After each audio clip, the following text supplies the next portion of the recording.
Hola, bienvenidos a su canal Dibújame un. Está aquí, señores, el primer video de muchos donde les daré consejos para mejorar. Espero que les guste y que les sea de mucha utilidad. Sin más por agregar, comenzamos con los 10 tips para mejorar tu coloreado con lápices de madera. Número 1. La presión del lápiz de grafito. Ya sé, no coloreas con el lápiz, pero es muy importante que cuando dibujes no lo presiones mucho. Vamos a ejemplificar por qué el presionar demasiado el lápiz afecta el coloreado. Supongamos que ahora voy a dibujar un mechón de cabello más en este lugar. Pero se me antoja ignorar el consejo o tip de Miquel y ejerceré mucha presión al dibujar. Al terminarlo me doy cuenta que es demasiado pequeño o que no me gustó y decido borrarlo. Aparentemente lo he borrado todo, así que decido colocar el mechón en una nueva posición.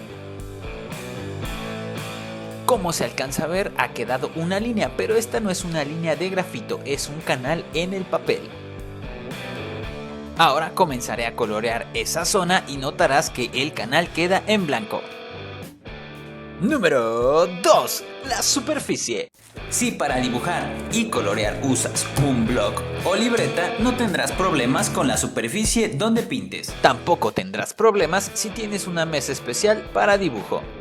Pero si no es así, como en mi caso, que dibujo en un escritorio de madera y la superficie tiene bastantes imperfecciones, si usas otro tipo de papel como yo, que suelo usar hojas opalinas sueltas, te recomiendo que siempre colorees encima de una libreta. Una opción más es colocar una segunda hoja de opalina debajo de nuestro dibujo. Debido a que la opalina es lo suficientemente gruesa, evitará que todas las imperfecciones de la mesa afecten nuestro coloreado. Ahora un ejemplo de por qué necesitamos una superficie bien cuidada y sin imperfecciones. Como notarás, a pesar de que hemos coloreado bastante suave, ha quedado una horrible mancha sobre el uniforme de Goku.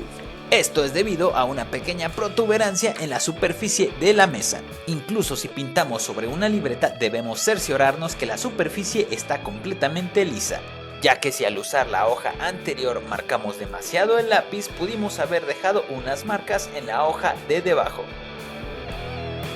Como se puede apreciar, también en el cabello de Goku ha quedado una línea.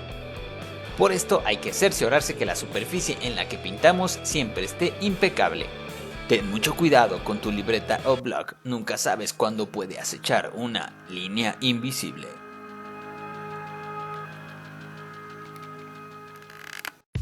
Número 3. Preparación.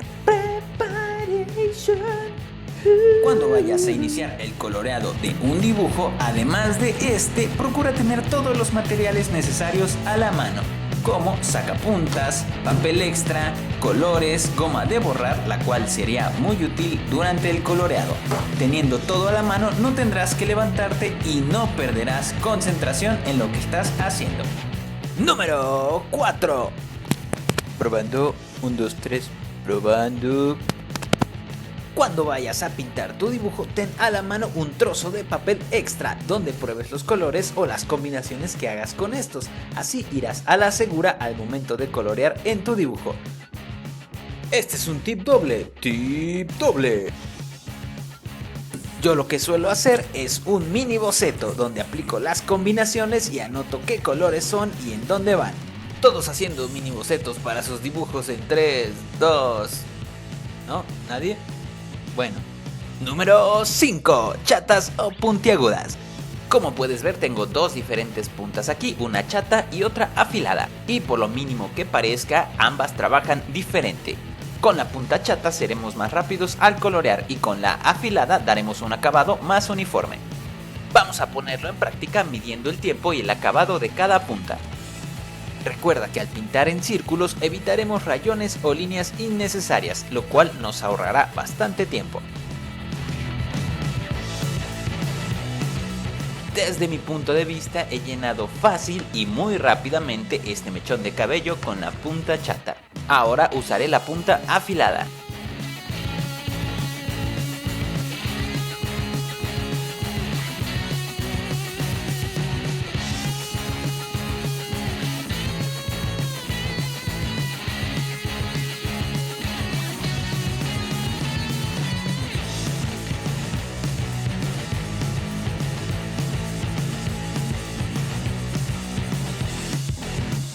Como puedes ver, no solo el acabado es diferente, sino el tiempo que nos ha llevado colorear. Así que ya sabes, si quieres cubrir más área y ahorrarte un poco de tiempo, puedes usar la punta chata, aunque el acabado será menos uniforme. O si quieres trazos más finos y un acabado uniforme, aunque te cueste más tiempo, puedes usar una punta afilada. Este es un tip doble. ¡Tip doble! A veces pensamos que para tener la mejor punta necesitamos sacapuntas eléctrico o el más profesional. Pero la cosa no es así, hay sacapuntas muy baratos que pueden llegar a sorprenderte. Yo utilizo este y me costó 3 pesos mexicanos, lo que son 0.16 centavos de dólar. Lo que debes buscar en un sacapuntas es que tenga dos entradas, la más pequeña será para las puntas más afiladas o largas, ideal para lápices con punta muy resistente. Y la entrada más grande sacará la punta más pequeña o corta, ideal para lápices con la punta muy frágil.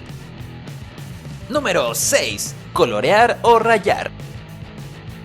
Hay muchas técnicas para colorear y cada persona usa la que más se adapta a ella, pero desde mi experiencia no es bueno pintar todo el dibujo haciendo rayas.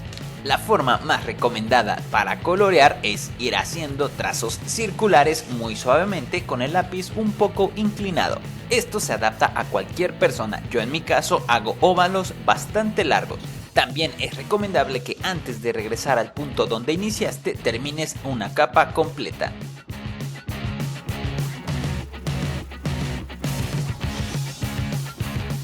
No creas que las rayas son malas, sirven para dar efectos muy vistosos a ciertas partes de los dibujos, como por ejemplo el cabello. Para colorear cabello realista hay que seguir la forma de este haciendo líneas o rayas.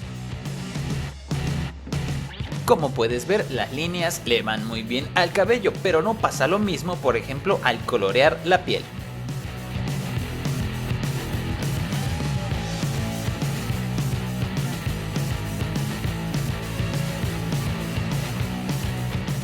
Número 7. Se trata de dar color al papel y no de intentar romperlo.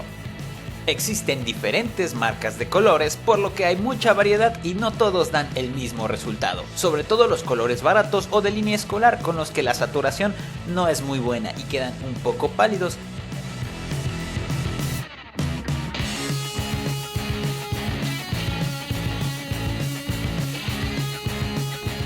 Al momento de pintar te recomiendo apliques capas de color suavemente, dándole color al papel poco a poco. Esto ayudará a que no dañes el papel y puedas posteriormente mezclar un color con otro. En este primer ejemplo pintando la mano de Goku, te muestro cómo fui dando capas con colores de madera, usando hasta 5 tonos diferentes. Ahora pasaremos al siguiente ejemplo en el cual apenas usaré 2 tonos diferentes. Como puedes ver, solo usaré el color durazno y el color café claro. Notarás que estoy ejerciendo bastante presión sobre el papel. Con este método lo que lograremos es darle más saturación, pero será más difícil mezclar los colores.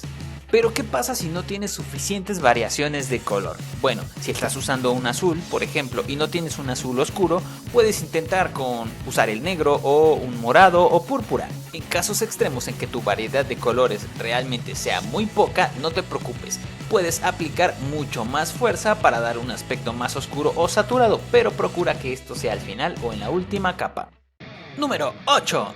¿Te equivocaste o saliste de una zona? No lo rompas o tires, no todo está perdido. Algo que me gusta de pintar con colores de madera es que la mayoría se pueden borrar con una goma normal. Así que si a medio camino te saliste de una zona o te equivocaste de color, no te preocupes. Puedes corregir borrando gran parte del color con la ayuda de una simple goma. Los rastros que queden del color anterior serán ocultados por el color que pongas sobre estos. Y si pensabas que una goma o borrador solo servían para borrar, pues te sorprenderás, ya que con la goma en el extremo de este lápiz estoy creando unos efectos de luz en Goku. Número 9. Combina, no tengas miedo. No existe un color específico, por ejemplo, para la piel, pero la mayoría usamos el durazno para la zona más clara. Para el sombreado o la zona oscura usamos el marrón, rosa, salmón o naranja. En este ejemplo que te muestro con colores muy baratos voy a usar hasta 5 tonos para pintar la piel. Primero inicio pintando las zonas sombreadas con el café claro y oscuro. Ahora la zona en blanco con el color durazno. Agregaré un poco más de color café debajo de las patillas. También aplicaré un poco de rosa sobre el sombreado de color café. Con la ayuda del color durazno mezclaré todos los colores. Por último agregaré un toque naranja a su piel muy suavemente. Este ejemplo lo puedes realizar en otras zonas o superficies de un dibujo. No tengas miedo de combinar colores a la hora de pintar. Verás que con la práctica irás descubriendo las combinaciones que le van a tus personajes e incluso crearás tus propios métodos o combinaciones. Número 10. Paciencia. Si dibujas y pintas mucho, sabrás que este es un proceso que lleva mucho tiempo y apresurarlo no es otra cosa más que arriesgarse a arruinarlo. Pero si eres de aquellos que apenas están incursionando en esto de pintar, te recomiendo que si mientras coloreas te sientes cansado o con prisa de terminar, date un descanso o continúa otro día. Verás que cuando regreses al dibujo estarás más relajado y no harás las cosas a la carrera. En este tiempo de haber iniciado el canal he visto muy buenos dibujos que terminan por ejemplo con los pies mal pintados porque la persona empezó por la cabeza y cuando llegó a los pies ya estaba cansada o en ese momento no tenía mucho tiempo y deseaba terminarlo. Yo en mi caso por ejemplo realizar un dibujo me lleva 2 días, el primero realizo el boceto y lo remarco y el segundo lo pinto completamente. La verdad es que es un proceso bastante largo pero a la vez satisfactorio al ver el resultado final de tu dibujo. Como ejemplo, en este momento estamos viendo en tiempo real cómo pinto el cabello de Goku Super Saiyajin Dios Rojo. Como puedes ver voy muy despacio dando capas y retocando zonas. Para esto hay que tener bastante paciencia y perseverancia ya que es un proceso largo y lento. Y así es como llegamos a la parte final de nuestro primer video de tips y consejos. Espero que te sean de utilidad y que el video además te haya gustado. No olvides decirme aquí abajo en los comentarios qué tip o consejo te sirvió más y si te gustaría ver más videos como este. Antes de irme les agradezco por adelantado todos esos likes y el compartir el video y si eres nuevo no olvides suscribirte. También les comento que si este video tiene muy buena recepción, me plantearé hacer un tutorial más detallado sobre cómo utilizar o colorear con lápices o colores de madera. Así que no te pienses 2 veces el darle like o compartir este video con tus amigos. Yo soy Mikel y me despido diciéndote, practica y lograrás obras de arte. Recuerda que todos podemos dibujar.